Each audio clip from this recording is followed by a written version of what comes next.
मित्र, तुम तो इतनी जी तोड़ मेहनत करते हो, फिर भी अपने परिवार का भरण पोषण नहीं कर पा रहे हो, क्या बात है? अरे भाई, मैं तुम्हें क्या बताऊं। मैं मेहनत तो बहुत करता हूँ, लेकिन जितनी मैं मेहनत करता हूँ उतना अनाज मुझे नहीं मिल पाता। क्या करूं भाई, इतने ही अनाज में मुझे घर का सारा खर्च उठाना पड़ता है। अब तुम ही बताओ मित्र, मैं क्या करूं। मेरे भाई, तुम चिंता मत करो, मैं राजा साहब से बात करता हूँ। महाराज तुम्हें काम पर जरूर रख लेंगे।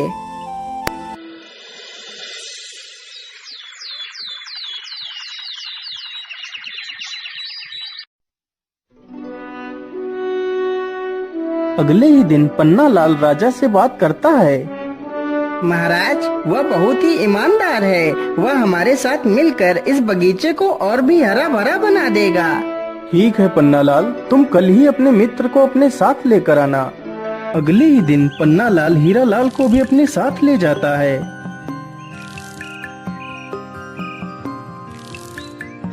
हीरालाल, तुम्हें अपने मित्र के साथ मिलकर इस बगीचे की देखभाल करनी है। यदि तुम यहाँ पर ईमानदारी से काम करोगे तो जल्दी ही तुम्हारी पगार बढ़ा दी जाएगी। मैं तुम्हें हर महीने 40 सोने की मोहरें दूंगा। ठीक है महाराज, मैं पूरी ईमानदारी से आपका काम करूंगा। महाराज, आपका बहुत बहुत धन्यवाद जो आपने मुझे इस काबिल समझा।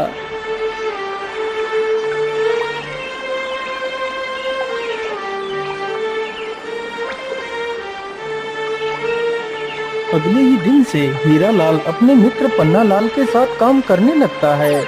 इसी प्रकार कई दिन गुजर जाते हैं।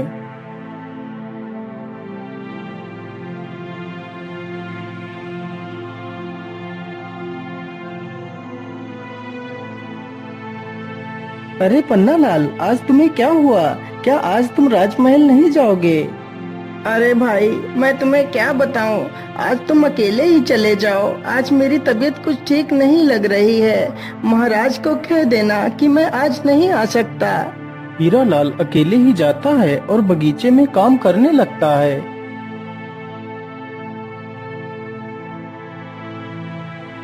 अरे हीरालाल, आज तुम अकेले ही बगीचे में काम कर रहे हो।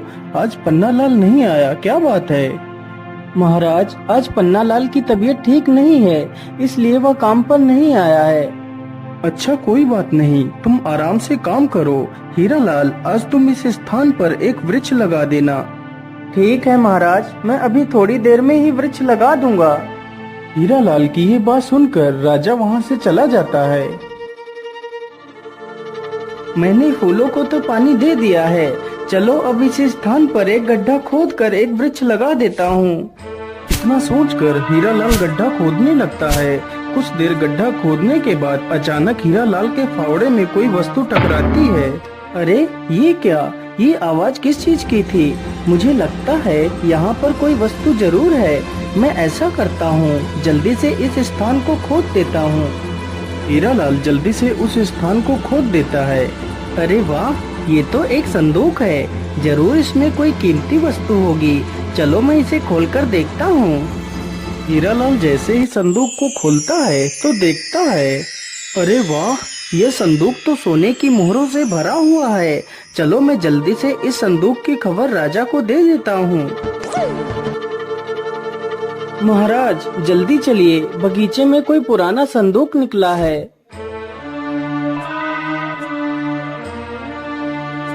अरे वाह हीरालाल, यह संदूक तो मेरे पुरखों का है।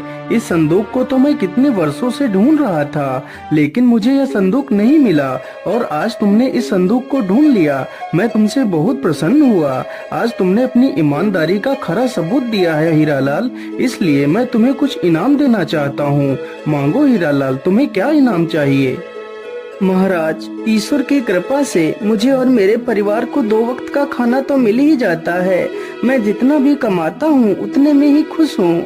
और महाराज, यह खजाना तो आपके पूर्वजों का ही था, इसलिए इस खजाने पर तो सिर्फ आपका ही अधिकार है। अरे वाह हीरालाल, तुम तो वास्तव में एक महान इंसान हो, जिसे दुनिया की मोह माया से कोई वास्ता नहीं। मैं तुमसे बहुत प्रभावित हुआ हीरालाल। आज मैं तुम्हें अपना मंत्री घोषित करता हूँ।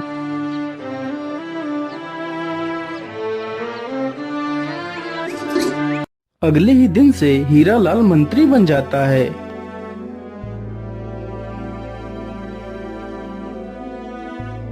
अरे सैनिक भाई, आज मेरा मित्र हीरालाल काम पर नहीं आया, क्या बात है? अरे पन्नालाल भाई, अब हीरालाल माली नहीं रहा, अब वह इस राज्य का मंत्री बन गया है। महाराज ने हीरालाल को मंत्री बना दिया है। क्या मेरा मित्र मंत्री बन गया है? अरे वाह, इससे ज्यादा खुशी की बात मेरे लिए और क्या हो सकती है। सैनिक भाई, मैं अभी अपने मित्र से मिलकर आता हूँ। अरे नहीं पन्नालाल, तुम अंदर नहीं जा सकते, चुपचाप जाकर अपना काम करो, तुम्हें अंदर जाने की कोई आवश्यकता नहीं है। लेकिन सैनिक भाई, वो तो मेरा मित्र है, तो मैं आखिर अपने मित्र से क्यों नहीं मिल सकता? पन्नालाल के बार बार बोलने पर भी सैनिक पन्नालाल को अंदर नहीं जाने देते। यह देखकर पन्नालाल बड़ा दुखी हो जाता है और वहां से वापस बगीचे में चला जाता है, लेकिन उसका मन हीरालाल के बिना नहीं लग रहा था। सैनिकों, जाओ और मंत्री जी को उनके घर छोड़ कर आओ। राजा का आदेश होते ही सैनिक हीरालाल को रथ पर बिठा लेते हैं। तभी उसका मित्र पन्नालाल आ जाता है। अरे भाई, तुम तो मंत्री बन गए हो, तुम्हें मंत्री बनने पर मेरी तरफ से ढेर सारी शुभकामनाएं। मित्र, यदि तुम बुरा ना मानो तो मैं भी तुम्हारे साथ ही चलना चाहता हूँ। नहीं पन्नालाल, आप मंत्री जी के साथ नहीं जा सकते, यह रथ सिर्फ महाराज और मंत्री के लिए है, इस रथ पर तुम नहीं बैठ सकते। ये बात सुनकर पन्नालाल और भी ज्यादा दुखी हो जाता है। पन्नालाल को दुखी देखकर हीरालाल भी दुखी हो जाता है। सैनिक तुरंत ही हीरालाल को वहां से लेकर चले जाते हैं।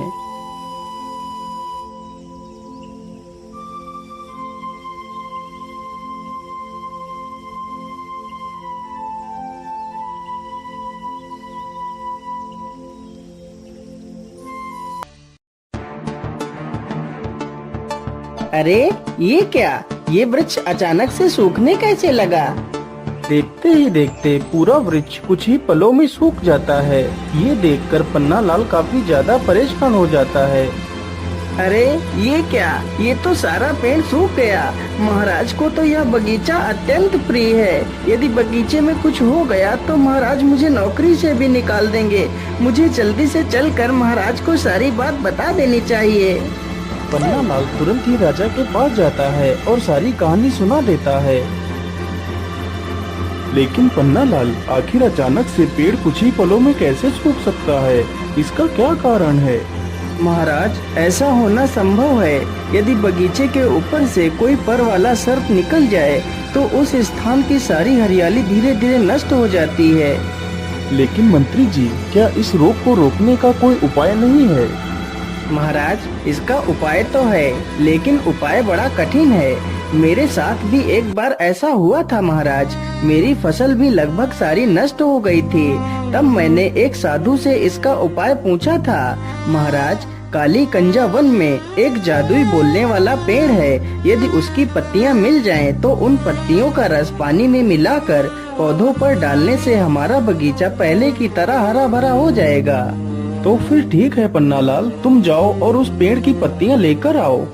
क्षमा कीजिए महाराज, लेकिन उस पेड़ से पत्तियां लाना सबके बस की बात नहीं है। वह वृक्ष पहले पहेलियां पूछता है, फिर अपनी पत्तियां देता है। तो इसमें और भी अच्छी बात है, आखिर मैं भी देखूं पन्नालाल कितना बुद्धिमान है। महाराज, यदि आपकी आज्ञा हो तो मैं भी पन्नालाल के साथ जाना चाहता हूँ। नहीं मंत्री जी, यह छोटे मोटे कार्य तो हमारे नौकर भी कर सकते हैं, तुम्हें वहाँ जाने की कोई आवश्यकता नहीं। राजा इतना कहकर पन्नालाल को अकेले ही पत्तियां लेने के लिए भेज देता है, लेकिन हीरालाल अपने मित्र के लिए बहुत ही चिंतित था। पन्नालाल उस पेड़ को ढूंढते ढूंढते उसी काली कंजा वन में पहुंच जाता है।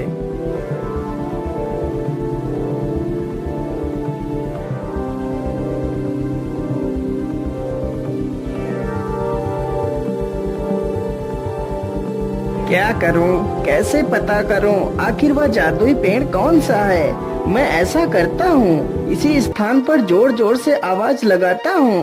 यदि यहाँ पर कोई जादुई पेड़ होगा तो वह जरूर बोलेगा। हे जादुई पेड़, तुम कहाँ हो? मुझे आपकी पत्तियों की आवश्यकता है, कृपा कर मेरी मदद कीजिए। हाँ हाँ इंसान, क्यों नहीं, मैं तुम्हें अपनी पत्तियां दे सकता हूँ। यदि तुम मेरी 3 पहेलियों के सही जवाब दोगे तो मैं तुम्हें अपनी पत्तियां दे सकता हूँ। लेकिन याद रहे, यदि तुमने मेरी पहेलियों के गलत जवाब दिए तो मैं तुम्हें हमेशा के लिए बंदी बना लूंगा। ठीक ठीक ठीक है वृक्ष देवता, आप अपनी पहेली पूछ सकते हैं। तो फिर बताओ मेरी पहली पहेली, ऐसा क्या है जिसे हम देख तो सकते हैं लेकिन छू नहीं सकते? पन्ना लाल पहेली सुनकर डर जाता है क्योंकि उसे उस पहेली का जवाब नहीं पता था। मुझे लगता है तुम्हें मेरी पहेली का जवाब नहीं पता है। चलो मेरी दूसरी पहेली सुनो। मैं अलबेला कारीगर, काटू काली घास, राजा रंक सिपाही, सिर झुकाते मेरे पास। तथा मेरी तीसरी पहेली, खुशबू है पर फूल नहीं, जलती है पर जलन नहीं। लेकिन वृक्ष देवता, मुझे तो इन तीनों पहेलियों का जवाब नहीं पता है।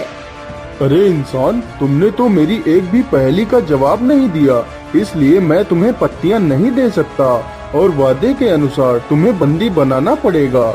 इतना कहकर वृक्ष पन्ना लाल को बंदी बना लेता है। उधर पन्ना लाल का मित्र हीरा लाल पन्ना लाल से मिलने के लिए तरकीबें सोच रहा था। महाराज, आज मेरा स्वास्थ्य कुछ ठीक नहीं लग रहा, इसलिए आज मैं आराम करना चाहता हूँ महाराज। ठीक है मंत्री जी, आप जाकर आराम कर लीजिए। मंत्री चुपचाप महल के पीछे के दरवाजे से निकल जाता है।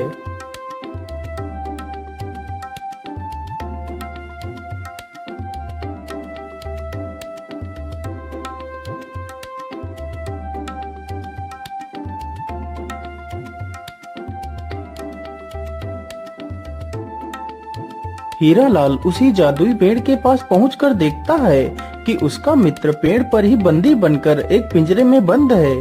हे वृक्ष देव, आप मेरे मित्र को छोड़ दीजिए।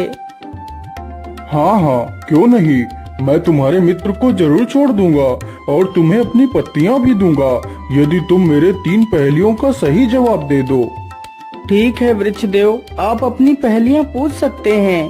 तो फिर बताओ मेरी पहली पहेली, ऐसा क्या है जिसे हम देख तो सकते हैं लेकिन छू नहीं सकते?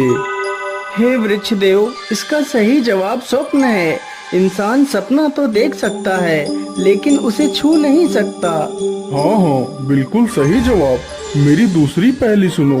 मैं अलबेला कारीगर, काटू काली घास, राजा रंक सिपाही, सिर झुकाते मेरे पास। हे वृक्ष देव, इसका सही जवाब नाई है।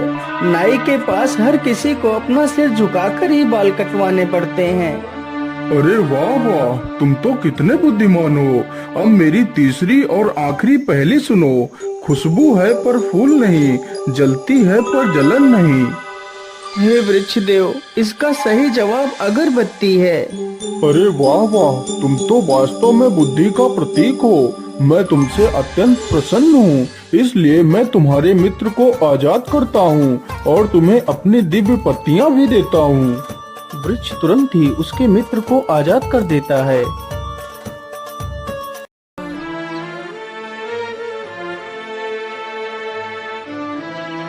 हीरा लाल अपने मित्र पन्ना लाल को अपने गले से लगा लेता है। मेरे मित्र, मैं मंत्री बनकर तुमसे कितना दूर हो गया। मुझे मंत्री नहीं बनना है। पहले तो हम साथ में ही रहते थे, साथ में ही काम करते थे, लेकिन अब तो तुमसे मिलना भी मुश्किल हो जाता है।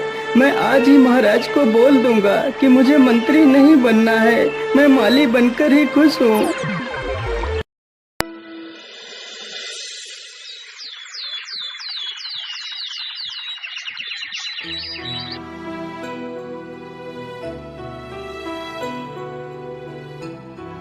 लेकिन मंत्री जी, आप मंत्री क्यों नहीं बनना चाहते? इस पद के लिए तो लोग पागल हो जाते हैं, लेकिन तुम ऐसा क्यों करना चाहते हो? महाराज, मैं मंत्री बनकर अपने मित्र को खोना नहीं चाहता। यदि मैं आज उस वृक्ष के पास नहीं जाता तो मेरा मित्र वापस लौटकर कभी नहीं आ पाता। मैं मंत्री बनकर अपने मित्र से पूरी तरह अलग हो चुका हूँ। अब मैं अपने मित्र को नहीं खोना चाहता, इसलिए मैं मंत्री नहीं बनना चाहता महाराज। मुझे एक माली बनकर ही रहना है। हीरा लाल की ये सारी बातें सुनकर राजा भी भावुक हो जाता है। वाह हीरालाल वाह, तुम तो नाम के ही नहीं बल्कि सच में एक हीरे हो। मैं तुम्हारी मित्रता को प्रणाम करता हूँ। आज से तुम हमेशा अपने मित्र के साथ ही रहोगे। इस प्रकार हीरालाल और पन्नालाल फिर से दोनों साथ में ही काम करने लगते हैं।